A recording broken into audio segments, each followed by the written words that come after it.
There's a total of 1,696 players on the NFL roster, but the vast majority of them are from a D1 program, mostly because of the media coverage that they receive.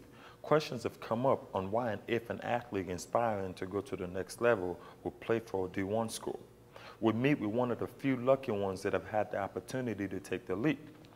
Coming out of high school, I wanted to play right away, so that's why I ended up choosing UNO. But thinking back now, I probably would have tried to go Division I and, just get the opportunity to play later in my career, because that definitely gave me the opportunity to go into the NFL right away and not have to go through the Canadian ranks first.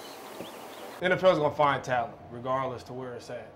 But I think that, Division II doesn't get enough credit in most cases, because there are a lot of great players in Division II that I think that are NFL worthy. When talking to the scouts, you always hear them say, if there's a player, we'll find him anywhere, but that's definitely not the case.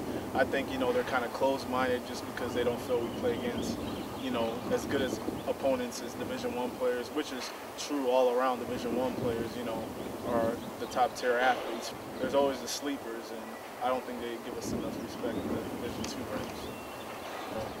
You come into the locker room and everyone knows you're Division II and you played in Canada, you didn't get drafted or anything, so automatically they already have that thought in their head that, you're not as good as them. So, I was just looking forward to the opportunity to play that first game and prove myself. Even in Nebraska, D2 football takes a backseat. The Cornhuskers, they're the thing that pushes the state. Everyone's a fan.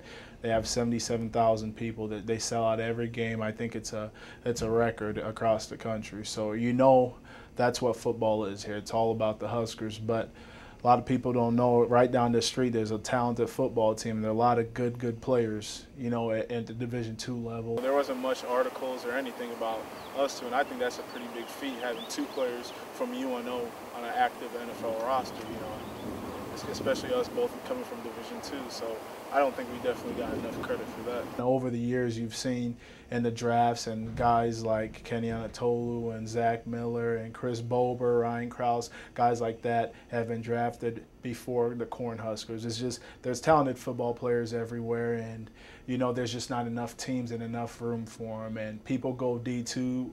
Maybe they weren't recruited good enough, maybe people didn't see them, maybe they didn't have the grades, things like that, and they end up blowing up. It's a great university and there's a lot of good talent here.